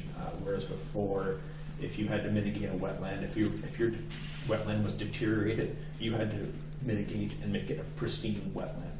And there was a different matrix, and so they're talking about if you have a degraded wetland or dredge spoils with puddles on it, you would not be having to create a pristine wetland somewhere else. And so they're talking about fairness and a cost with that. So, I mean, that's some stuff that's going through, and that's a good segue to maybe doing some of this mitigation stuff out there on 9 acres also. Did they say if they were going to do it by administrative regulation or by statute? Do you know? Or They did. The gal, she was a new person. She replaced Chris Costelli. Her name is Malia. But that was just a legislative update. So I don't know how it's going through the legislature right now. But I thought that was a pretty good solution. since we're having to replace eelgrass at a much higher rate than we disturbed it, and if they can do the same thing for wetlands, I think that like in fairness and cost-wise, I think that's a good way for the state to move forward. I had a couple. I'd chime in on the electrical boxes. One of the things I'd mentioned, and I think I mentioned this in the last meeting, that I appreciate the idea of the rate increases and things like that. I also think that it'd be helpful to me to know sort of a little bit more if there's an opportunity for us to make an investment from our capital budget on some of this as well, to work with those.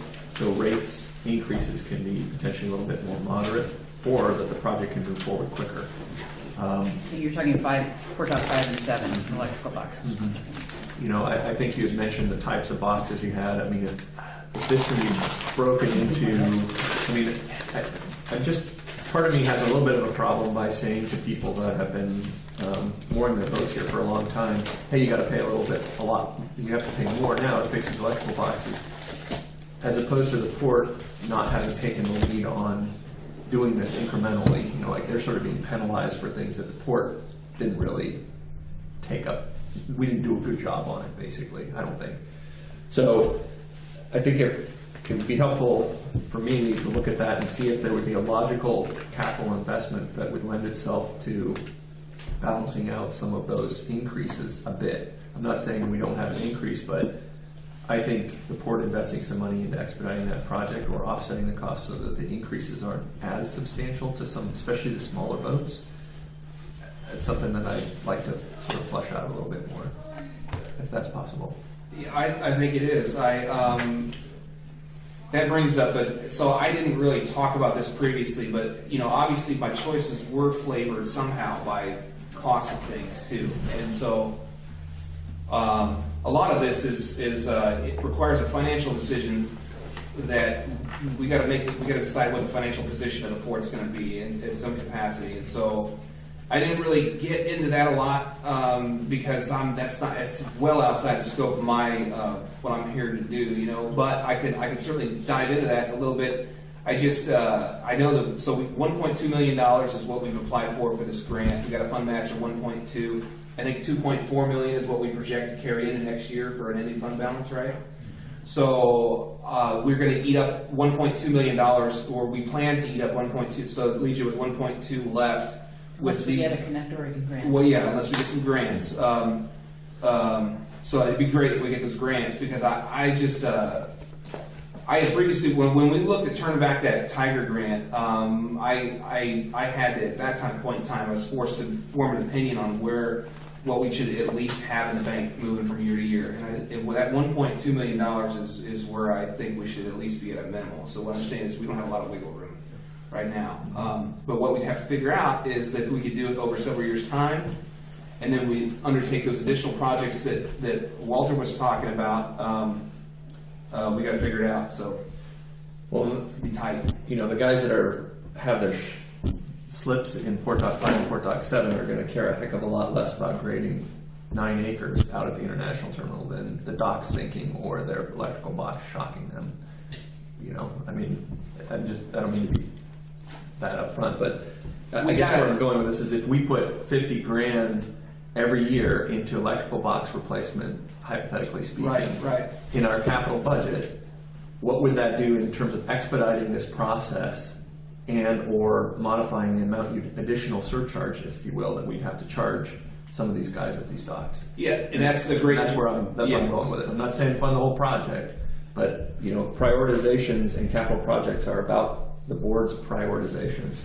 Right. That's kind of what our gig is here, and so I just want to throw that out there as I think if you could flesh out what you think might be a potential for this, for us to discuss a little bit more in the plan that you put together, that would be helpful for me. Yeah, I'd be happy to do See it. what you can come up with. I do want to, because I take this very seriously regarding the pedestals and people getting shocked, because it's not something I take lightly, and I don't want to throw it around at all. Yeah. I've responded each and every time it's come up. It's not come up in the last year and a half. I've heard of one instance of it happening. We immediately took corrective action on it, and we as a port need to be clear that we are working on that as hard as we possibly can. That's why we need to get these pedestals replaced. But it's not something I want to throw out there as a suggestion of what's happening right here, right now, at this very moment. And so I don't want to use that in present tense terms, like people are getting shocked, because they're not. Yeah. I certainly didn't want to imply that, but Yeah. there has been that sort of rumor that... And that's why we need to squash that, because if somebody gets shocked, and I've said this at user group meetings, and I've said this, come straight to my office. We will shut down the entire dock if we have to and get it fixed right now. But continually talking about people right now getting shocked is not good for the port, because we're trying to fix it and we're trying to get it worked on. Unless they're coming into my office and saying, I'm getting shocked, so we can actually fix it, that's what we need to do. Fair enough. And it hasn't always been the port's Yeah. malfunction. No, That's another important point. Yes, and there's a vested interest in people sometimes that have electrical problems on their boat. They instantly believe that it supports a problem. It's human nature. You look at it, you're like, that pedestal shocked me. And then when you go down and you look at it, it's like, oh, your cord was messed up. Or the boat was messed up. Sure. That's usually the case. No, absolutely. Real quick, the last thing I wanted, well, that isn't on here, and I wonder is, I don't see any, we haven't made too many upgrades to our actual existing RV park. At least I didn't see anything on here. Is there anything that, since that is a... Landscaping. Yeah, but I guess that's what I'm saying is if that is a group that's bringing in a vast majority of funds to the port, is there anything that those folks down there have identified as capital projects? Or maybe you want to reach out to them a little bit more, with the idea being that, and you and I have talked about this, investing in the things that are also working really well to make it even that much better. I don't know if there's any need for it, but I just would throw it out there that if you haven't had those discussions, which you probably have, but let's make sure there's anything else that those guys need to keep that Definitely, that yeah. park running as quickly or as smoothly as they can. Picnic tables. Swimming pool. All right, let's quickly move on. Anybody have anything else for now? Shiny parts. Okay, Next item is consider appointment of Fred Postlewaite to the Budget Committee. Carrie, did you want to provide any thoughts, comments on that? I don't really have anything beyond what we've already talked about in previous meetings. Fred Postlewaite indicated to me he was willing to serve was interested in serving another term. And so that's up for your consideration. And do we have another opening, or are we set with? We have 2 additional openings and have not had any responses, so it's within the budget law to move forward with less than all 5 filled. So that's the plan at this juncture. Anybody have any issues with that or thoughts for Terry on recommendations on anybody? Who are the other 2? There's Alan Brown has a term that runs through June 30 of 19, and then Brian Barth has a term that runs through June 2020. And Ron Benfield was one of them, the other 2. Correct. Ron Benfield and... Passed away, and Mark Colson, his term expired. Okay. Did you have a chance to talk to Julie? Yeah, and she declined. Too busy. Too busy. Does any commission have any issues with 3 as opposed to a larger number? As long as we're okay with the state. Yeah, I'm okay. Okay, so what do you need from us? Do you need anything formal? You need regarding- I don't want those butterflies.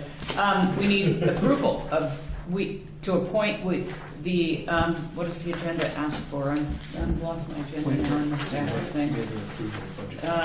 You have to approve the appointment and the budget calendar. Correct. I believe this is what was on the agenda. And I guess at this point it would be the budget calendar as amended for the Right. previous discussion. Right?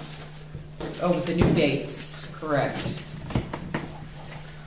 It's the only budget calendar date that was affected would be the April 16th was moved to the 23rd. The other 2 weren't. Correct. Thank you, Jeff. Sounds like a motion almost. It is. I'll make a, go ahead. Go ahead. Okay, I'll make a motion to appoint Fred Postlewaite to the Budget Committee and approval of the augmented or amended budget calendar. Second? Second. Jeff seconds. Any other discussion? All right, all those in favor? Aye. Opposed? Okay. Motion passes. Thank you. All right. Any other comments before we move into the public comments? Okay. I will, at this point, the next agenda item is public comment. If you'd like to make a public comment, state your name. You have 3 minutes. Yes. Jim, you have one? Heather Mann, Midwater Trawlers Cooperative. I just have a couple points. First, the boys are on their way back from Alaska. I think the boats will start showing up tomorrow, so you'll start seeing some activity there as they get ready for hake season, which starts on May 15th. We have the same tax this year as last year, and so they're record high tax of hake to go after, so it'll be a busy and long season for shoreside and offshore hake. We are not against increasing the rates. We think that that's appropriate. In fact, all the way back to Kevin, we've been suggesting that. So, we'll have some more conversations about this at the CFUG meeting, but we welcome the rate increases at the terminal.